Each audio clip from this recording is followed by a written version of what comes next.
2025 Dodge Charger Daytona. This vehicle coming real soon. In Metro Detroit, you'll see some of these out in the wild. This one has the optional scat pack in the configurator, that's what they call it, but the badging on the side says Stage 2, so a little confused by that. In this video, I'm going to poke around on the interior and on the touchscreen.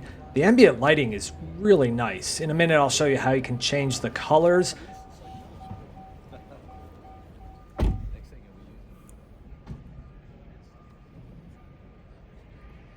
That's the power shot. It delivers 40 extra horsepower. The buttons to the left, the lower left, are drive modes: drag, track, donut, drift, and sport mode.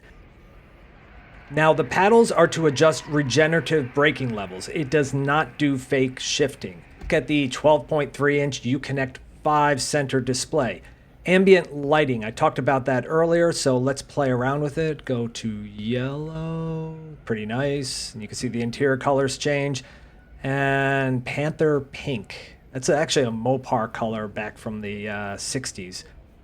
Video cameras, that's a lot of options right there. You can see one experience here. The Drive Experience Recorder, and it allows you to record, let's say you're on a racetrack or on a drag strip. It records 1080p video at 60 frames per second, so maybe that's a feature that will come later or just didn't find it. For electric vehicle, this limits the charging to 80 or 100%, and it's kind of disappointing that there's no slider to let you choose other levels. AC charging levels, you can choose different AC charging speeds, and it gives you how long it will take, whether you're charging level 2 or level 1.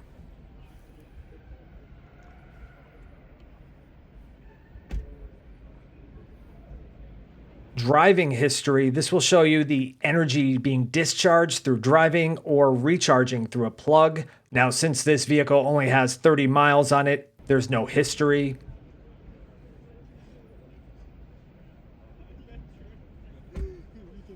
Creep prevents the regenerative braking from bringing the EV to a complete stop, so I prefer to turn this off. I like when the vehicle stops by itself when you let off the accelerator. Performance pages. Propulsion would show a real-time graph of the car's speed and power output. I assume it would show it in horsepower and pound-feet of torque. I don't know since we weren't moving. G-force, a cool real-time gauge, but again, since we're not moving, not really all that exciting. Note the snapshot button in the top right. That takes a picture of your performance, and it typically gets saved to a USB drive. Gauges are really useful. You'll see the front and rear power output as well as wheel slip, so interesting to watch. Battery voltage, that's the low voltage accessory battery. I would like to see the high voltage traction battery that drives a wheel. It does give battery level percent, okay. Battery temperature, front and rear motor temperature. Now those are great. I would keep my eyes on those if you were really pushing it hard. You can see that little square in the upper corner of each gauge.